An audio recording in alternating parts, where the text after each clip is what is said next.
when the world isn't what you thought. Have you ever felt like you're living in a game where nobody explained the rules? You work hard, play by the book, but the gap between effort and results keeps widening. You look around and see everyone running, chasing money, chasing success, chasing security, but nobody really knows where they're running to. We're living through extraordinary times. The economy swings unpredictably. Technology evolves faster than humans can adapt. Environmental stress reaches suffocating levels. Society polarizes deeper than ever. And amid this chaos, you stand there with one simple but fundamental question. What do I do? Many turn to quick fixes. Invest in crypto to escape the financial system. Move off-grid to become self-sufficient, or believe in complex conspiracy theories about shadowy forces controlling everything. But do these exits actually lead to freedom? Or are they just false doors, appearing open but actually trapping you in the same room? The truth is, the Matrix isn't a conspiracy. It's a consequence of power, of profit, of collective fear. And the only way to survive isn't to run away, but to understand its structure, then move through it with both intelligence and consciousness. This handbook doesn't promise miracles. It won't sell you a dream of paradise outside the system.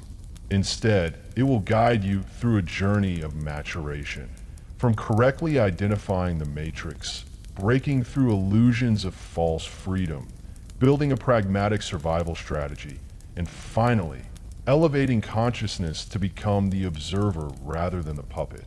This is a roadmap for those who don't want to be swept along by the current, but want to understand the current to chart their own course. The modern matrix, understanding before hacking. Before you can hack anything, you need to understand what you're facing. This is the first and most crucial step because a wrong diagnosis leads to the wrong medicine. When people talk about the matrix, many immediately think of conspiracy theories. A group of powerful people sitting in a dark room, drawing detailed plans to control all humanity. They believe every economic fluctuation, every new policy, every technology is a puzzle piece in a grand scheme. But reality is both far more complex and far simpler than that. The Matrix doesn't need conspiracy to operate. It runs on the inertia of power. Imagine a great river. Nobody sits there controlling each water droplet, but the river still flows in a certain direction because of terrain, gravity, natural laws. The Matrix is the same. It's the sum total of countless intersecting dynamics, corporate profit motives, state control needs, crowd fear and ignorance, and individual survival instincts. Corporations don't need to conspire to make people addicted to smartphones. They just need to optimize profits, and algorithms automatically find the most effective ways to exploit the human brain. The government doesn't need to conspire to surveil citizens. They just need to maintain power, and digital technology naturally creates unprecedented surveillance capabilities. People don't need to be hypnotized to comply. They just need to be afraid, and the system automatically provides enough reasons for them to fear. Here's the key point. The Matrix isn't a conscious enemy. It's a self-organizing, self-reinforcing system operating according to the laws of power and interest.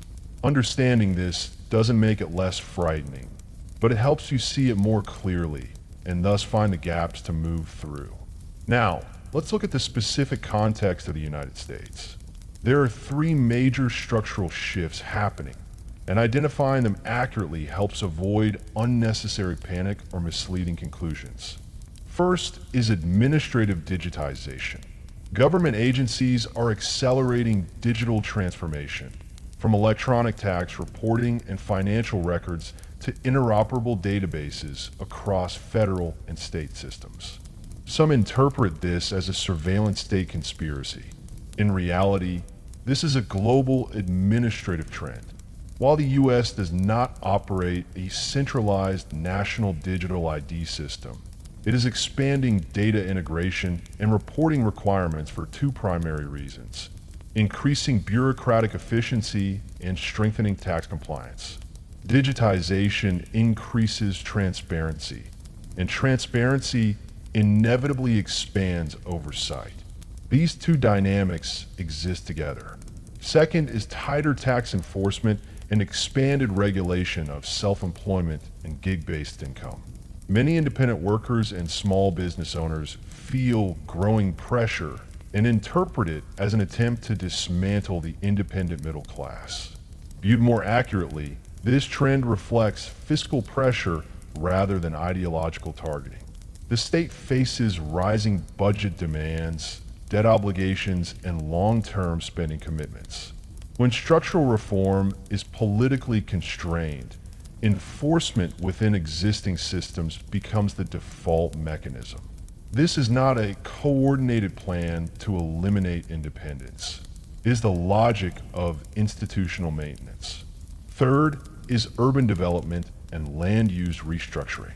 Across many regions, rezoning, higher density development, and infrastructure-led growth are increasing. Although eminent domain exists within U.S. law, it is legally constrained and applied far less frequently than public discourse often suggests. Most changes occur through zoning incentives, redevelopment, and market-driven shifts. These patterns resemble economic development models seen across industrial economies. Urban concentration supports productivity, investment, and tax bases. The consequences can include displacement, weaken local communities, and increase dependency. But the primary driver remains economic efficiency, not centralized political control. Understanding these dynamics does not require acceptance or endorsement. It allows for strategic clarity. When structural forces are framed as conspiracies, responses tend toward fear and ineffective resistance.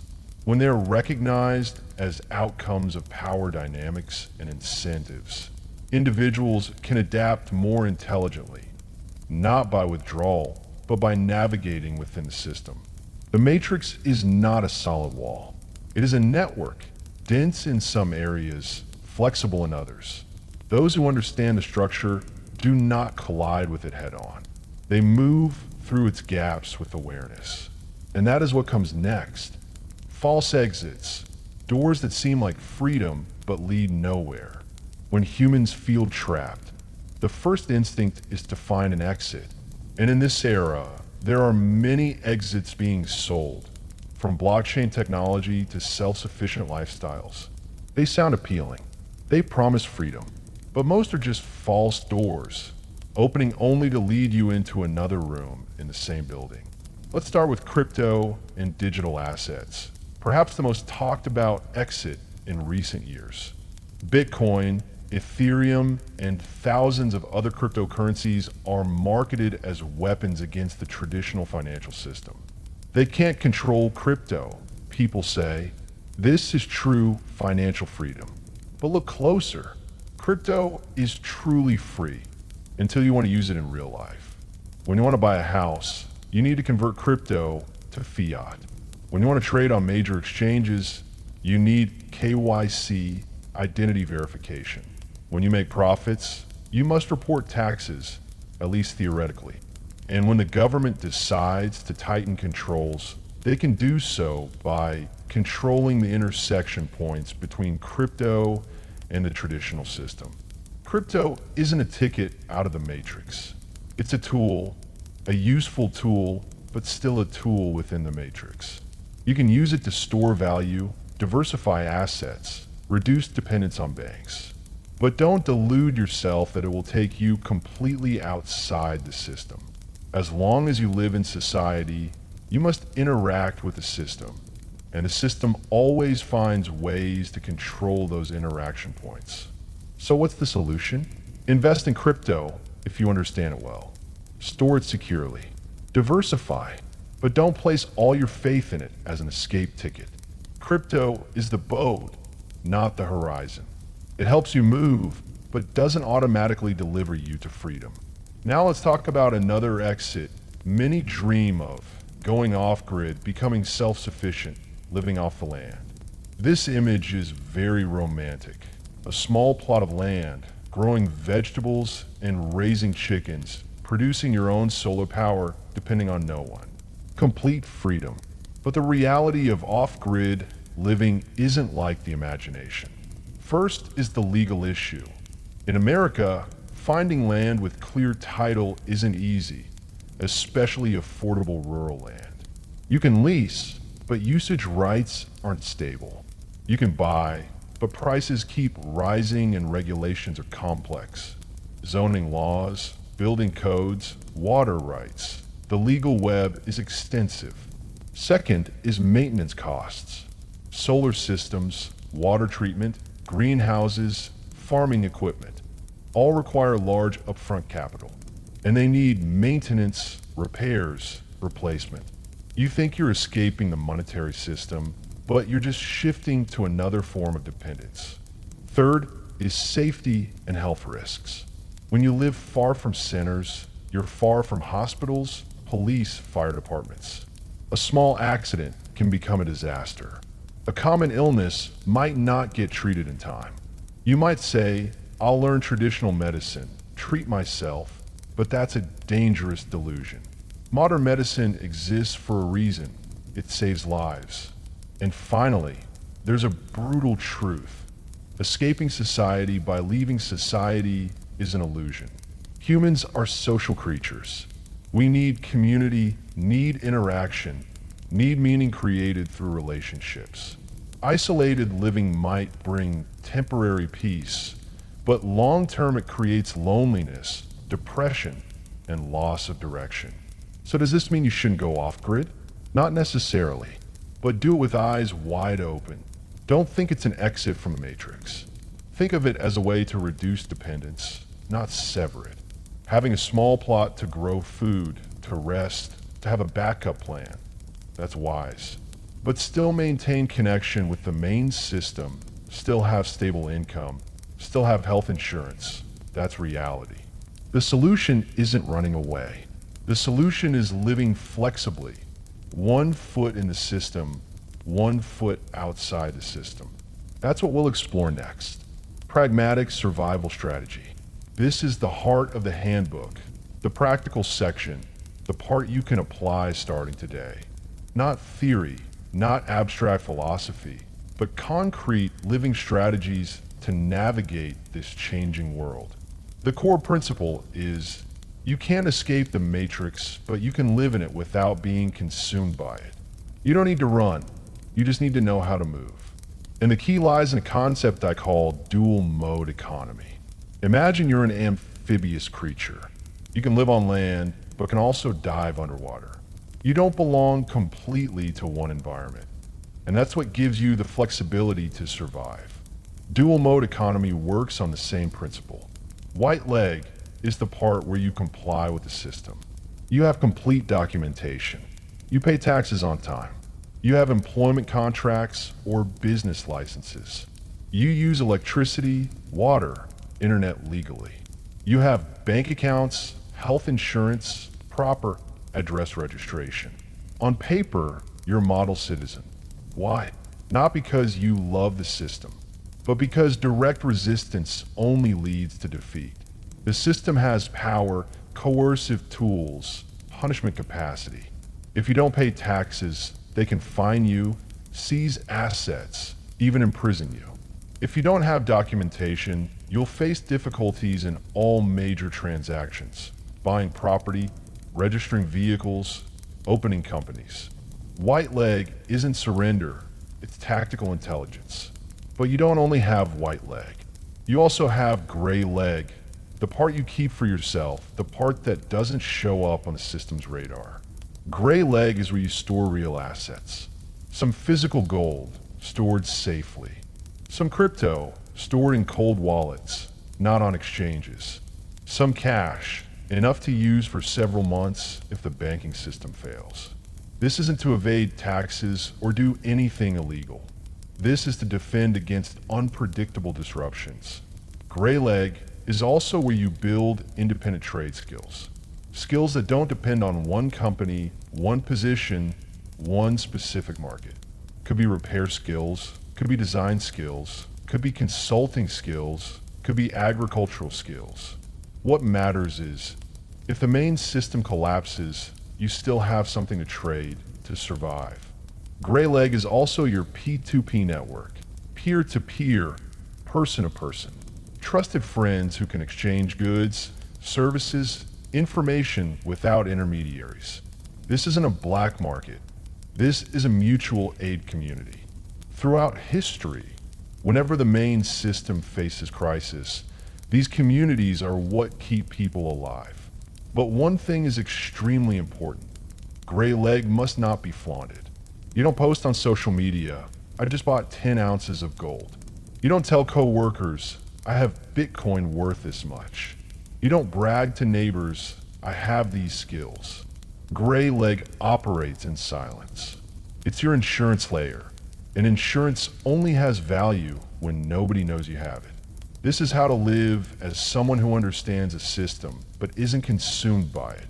You don't resist, you comply enough to avoid attention. But you're also not completely dependent. You have plans B, C, D for every situation. Now let's talk about another concept, decentralized living. This isn't about location, but about life structure. Many think decentralization means running into the wilderness, living far from cities. But actually, decentralization is about not putting all eggs in one basket in every aspect of life. Decentralized income. Don't have just one revenue source. If you're an employee, have freelance work on the side. If you're an entrepreneur, have multiple product lines, multiple distribution channels. If you're a freelancer, have multiple clients, don't depend on one person. When one revenue source collapses, you still have others to stand on. Decentralized relationships. Don't have just one friend group, one community. Have friends in many different fields, technology, agriculture, medicine, education. Have relationships in many different locations, city, rural, even abroad, if possible. When one network dissolves, you still have other networks to rely on. Decentralized skills. Don't be good at just one thing. Learn many different skills, even if not deeply. Know basic electrical work, know how to grow food, know first aid, know a foreign language, know basic coding. Each skill is an additional layer of protection. When the job market changes, you can pivot. Decentralized assets. Don't keep all money in banks. Don't keep all assets in real estate. Divide it. Some cash, some gold, some crypto, some stocks, some land.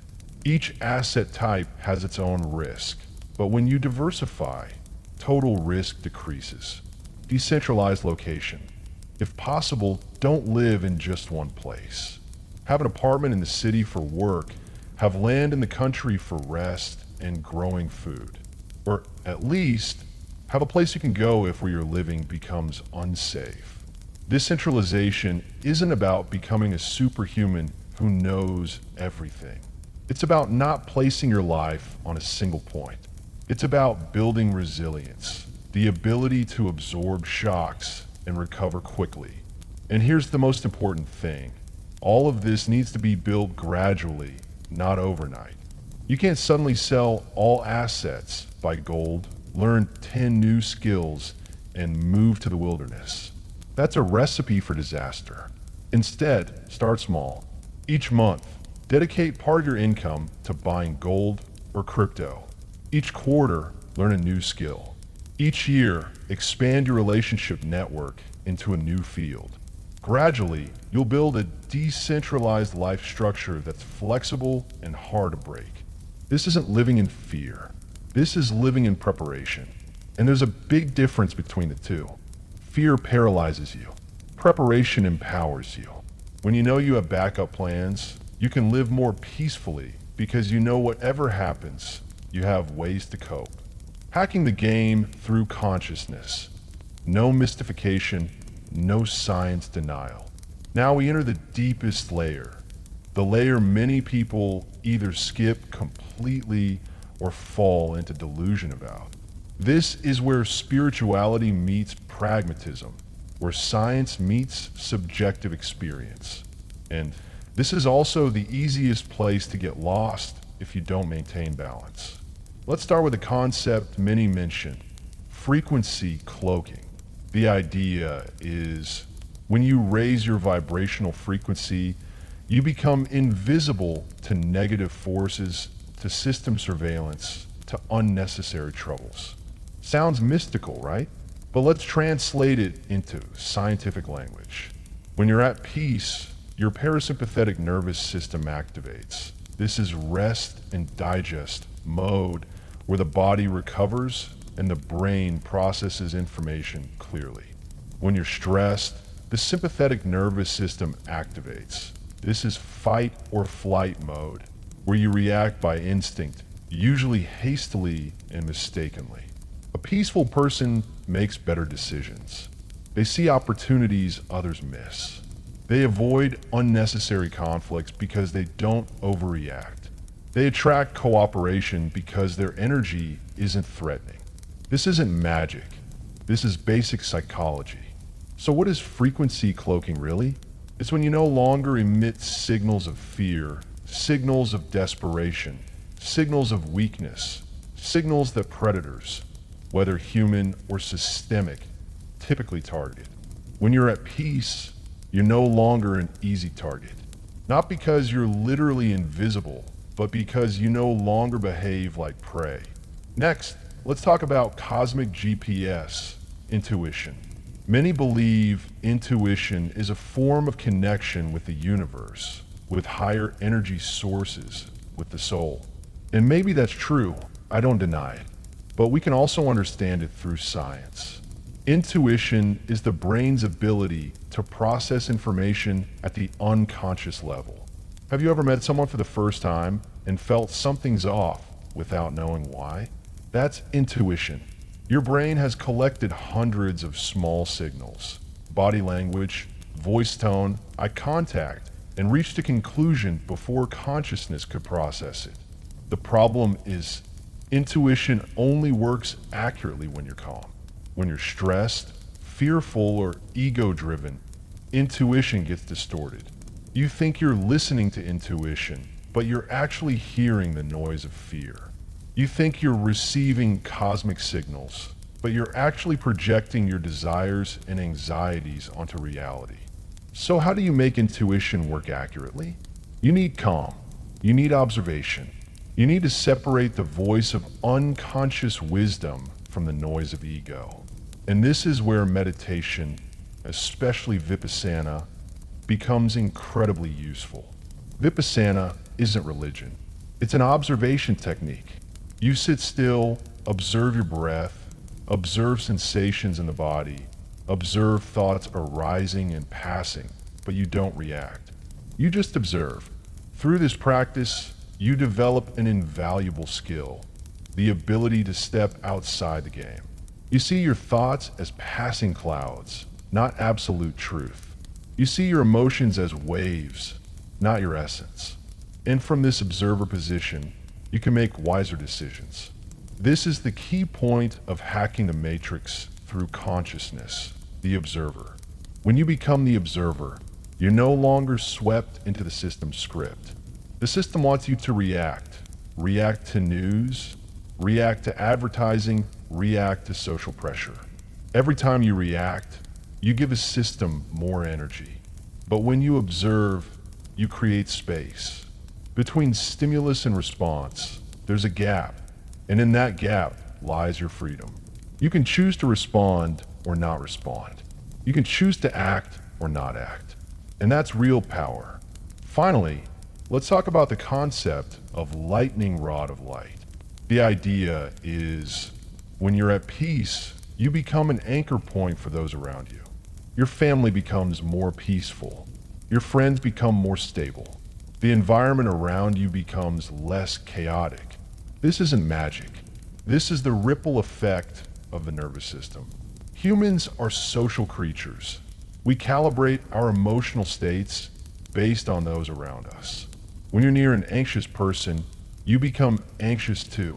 When you're near a peaceful person, you become more peaceful. So when you become the peaceful person amid chaotic times, you don't just save yourself. You create a safe zone for those you love. You become a stable anchor point. And in an era where everything is shaking, an anchor point is priceless. But be careful. Don't turn this into an obligation. You're not responsible for saving anyone. You can't force others to be peaceful. You can only be a mirror.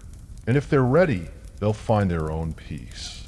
In summary, hacking the game through consciousness isn't about becoming a spiritual superhuman. It's about understanding how the brain and nervous system work, then using that understanding to live more consciously. It's about developing the ability to observe rather than react. It's about becoming a stable anchor point in a chaotic world. And when you do that, you'll see the matrix is still there, but it no longer controls you. Practice. Now, enough theory. Let's move to action. Below are concrete practices, step by step, that you can start today. Don't try to do everything at once. Choose 1 or 2 practices, do them consistently for a few weeks, then add more. Building solid white leg. Week 1. Check all your documentation. Is your driver's license current? Is your social security card safe? Do you have your birth certificate? Is your address updated with the IRS and DMV? If you have a car, is registration and insurance current? Make a list of all necessary documents and mark what needs renewal or updating. Week 2. Organize your white finances. Open a checking account at a reputable bank if you don't have one. Register with the IRS and get your tax situation in order. If you're self-employed, consider forming an LLC for legal protection. File your taxes properly, at least on a portion of income. The goal isn't to report 100%, which may not be feasible, but to ensure you have a clean record that doesn't attract attention. After 2 weeks, you have a solid white leg foundation. You no longer worry about surprise audits or legal troubles. You've created the first layer of protection, starting to build gray leg. Month 1, start accumulating cash. Each time you receive income, withdraw a small portion, maybe 5% or 10%, and store at home in a secure location. Doesn't need to be much, but needs to be consistent. Goal is to have enough cash to cover at least 1 month of expenses if the banking system fails. Month 2, start learning about gold and precious metals. You don't need to buy immediately, just learn. What's the current gold price? Where to buy from reputable dealers? Gold coins or bars? American Eagles or Canadian Maples? Spend time researching until you feel confident. Then buy a small amount, maybe just 1 ounce. Store it safely, tell no one. Month 3. If you're interested in crypto, start learning. Don't rush to invest, just learn. What is Bitcoin? What is Ethereum? How do hot wallets and cold wallets differ? Which exchanges are reputable? Spend at least a month reading, watching videos, joining communities. Then, if you decide to invest, start with a small amount you can afford to lose, maybe just a few $100s. Buy, transfer to cold storage, and leave it. Don't trade constantly. That's the fastest way to lose money. After 3 months, you have a basic gray leg, some cash, some gold, maybe some crypto. You're not rich, but you have a second layer of protection. Developing independent skills. Quarter 1. Choose 1 skill you want to learn. Don't choose too many, just 1. Could be basic home repair skills. Could be gardening skills. Could be graphic design. Could be writing. Choose something useful, something you could use to trade or earn extra income. Spend at least 30 minutes daily learning this skill. Watch YouTube videos, read books, take online courses, or find mentor. After 3 months, you won't be an expert, but you'll be good enough to do basic work. Quarter 2. Practice that skill in real life. If you learn electrical work, do repairs for family and friends. If you learn gardening, plan a small plot.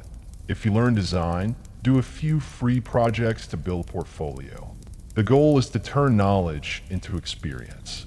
After 6 months, you have an independent skill. You're not completely dependent on your main job. You have a third layer of protection, building P2P network. Month 1, start observing around you. Who are trustworthy people? Who has skills you don't have? Who could be good partners in the future?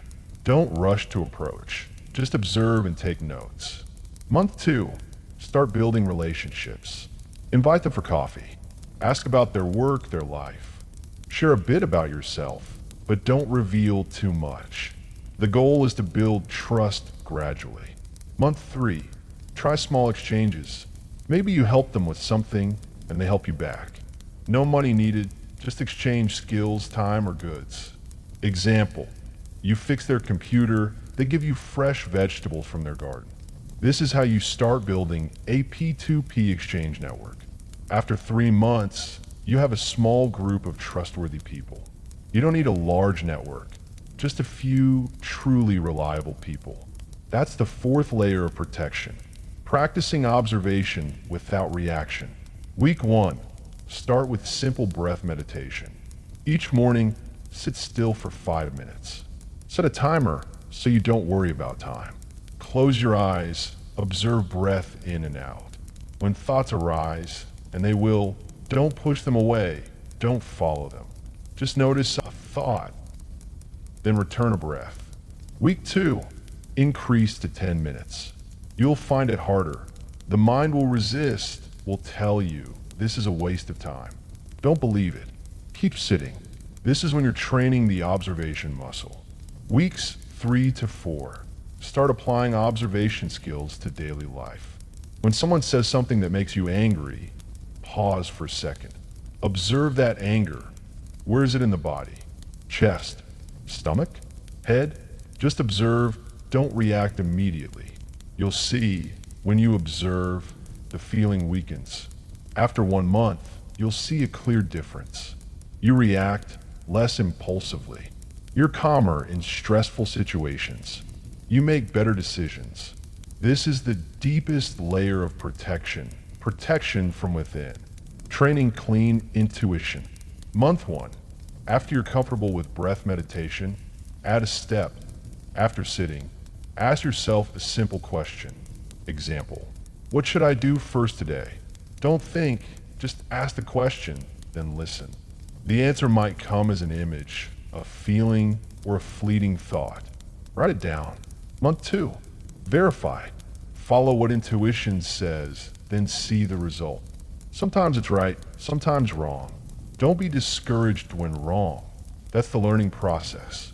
The goal is to learn to distinguish between true intuition and ego noise. Month 3, expand. Ask bigger questions. Is this job right for me? Is this person trustworthy? Listen, write down, verify. Gradually, you'll learn to hear intuition more accurately. After 3 months, your intuition becomes a reliable tool. Not magic, but the result of practicing observation and listening within, becoming a stable anchor point.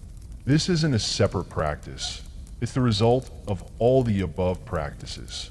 When you have solid white leg, safe gray leg, independent skills, trustworthy network, and conscious awareness, you naturally become an anchor point. You don't need to do anything special. Just live. Your family will sense your peace.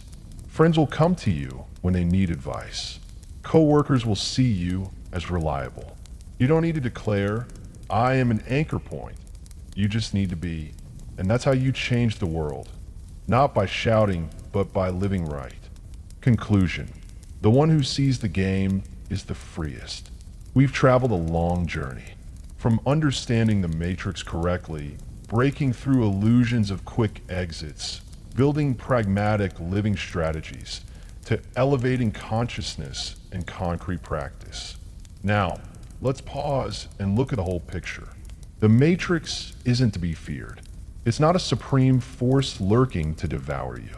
It's just a system, a complex, powerful system, but still just a system. And every system has gaps. You don't need to escape the matrix. You don't need to run to the wilderness. Don't need to abandon everything. Don't need to become a hermit. You just need to learn to move through it intelligently. One foot in, one foot out, always flexible, always conscious. You don't need to become a superhuman. You don't need to know everything. Don't need to do everything. You just need to start with small steps, with simple practices. A little each day, a little each week, you'll build a life structure that's solid, flexible, hard to break. And most importantly, you don't need to fear. Fear is the Matrix's most powerful weapon. It paralyzes you, makes you make bad decisions, makes you surrender your own power. When you prepare, when you understand, when you're conscious, fear dissolves. Instead comes calm confidence. Whatever happens, I have ways to cope. The world is changing. That's real. These changes will bring challenges, bring difficulties, bring instability. But they also bring opportunities. Opportunities for those who are conscious, flexible, and well prepared to rise. In every crisis, there are losers and winners. The difference isn't luck, but how they prepared before the crisis came. You're reading these lines for a reason. Maybe you're feeling unsettled. Maybe you're seeking answers. Maybe you simply sense that something's not right and you want to understand better. Whatever the reason, you've come this far, and that means you're ready. Ready to see instead of cover your eyes. Ready to act instead of complain. Ready to mature instead of run away. This isn't an easy path. It requires discipline, requires patience, requires brutal honesty with yourself. You'll have to face fears you've tried to bury. You'll have to abandon comfortable illusions. You'll have to accept that no one will come save you. You must save yourself. But in return, you'll receive the most precious thing, true freedom. Not freedom meaning no responsibility, no constraints, but freedom meaning you're no longer controlled by fear, by blind ambition, by social pressure. You see the game. You understand the rules. And from that position, you can choose play or not play, participate or withdraw, act or observe. Remember, the Matrix isn't the enemy. It's a magnifying mirror of collective psychology. Every time you see greed in the system, look at the greed in yourself. Every time you see external control, look at your own need to control. Every time you see fear spreading, look at the fear you're holding. When you heal those things in yourself, you automatically escape the Matrix's control. Not because you ran away, but because you no longer resonate with its frequency. You stand outside the game, not geographically, but consciously. And that's the final secret. Freedom isn't a location. It's a state of consciousness. You can be free even while living in the heart of the city. You can be free even while working in a large corporation. You can be free even while following the rules. Because true freedom lies in this. You're not pulled into the system's low frequency. You see, but don't judge. You understand, but aren't swept along. You participate, but aren't consumed. You live in the Matrix, but don't belong to the Matrix. This is the art of living for the conscious person. And this is my invitation to you. Start this journey. Not someday in the future, but today. Choose one practice, just one. Maybe checking documents. Maybe starting to accumulate cash. Maybe sitting in meditation for 5 minutes. Anything but start. Because every long journey begins with a single step. And the first step is always the hardest. But once you've started, momentum builds itself. You'll see small results. Small results create motivation for the next step. And gradually, you'll build a life you're proud of. A life not based on illusion, but on a solid foundation of preparation, understanding, and conscious awareness. The world doesn't need more fearful people. The world needs conscious people. People who see reality as it is, neither denying nor exaggerating, then act wisely. The world needs stable anchor points amid the turbulence. The world needs you. Not the fearful, confused version of you, but the conscious, prepared, peaceful version of you. And when enough people awaken, when enough people become anchor points, the matrix will change itself. Not because we defeated it, but because we stopped feeding it with our fear, greed, and ignorance. The system is only strong when we are weak. When we are strong, the system must adapt. So don't wait for a great revolution.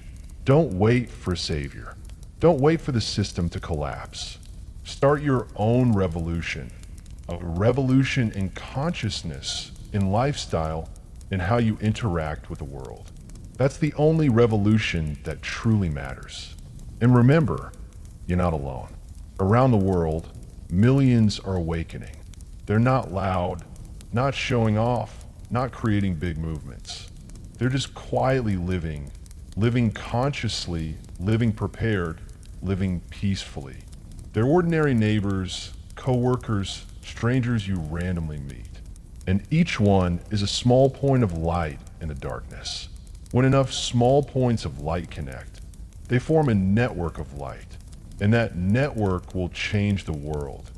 Not through violence, not through struggle, but through its peaceful presence. Do you want to become part of that network? The decision is yours. No one can decide for you. No one can awaken for you. You must choose. And if you choose, if you decide to step into this journey, then know this: you're no longer the old you. You've begun transforming. And this transformation, once begun, cannot be reversed. You can't unsee what you've seen. You can't return to the old state of ignorance. But that's not a loss. That's liberation. Liberation from illusion. Liberation from fear. Liberation from invisible control. And in that liberation, you'll find a new kind of joy. Not the fleeting joy of temporary pleasure, but the deep joy of true freedom. So go. Start. Live. Live in the matrix, but don't belong to the matrix. Live in the world, but don't be consumed by the world. That's the path of the conscious person. That's the path of the free person. And that's the path I invite you to walk. Not because it's easy, but because it's worthy. Welcome to the journey. Welcome to freedom. Welcome home to yourself.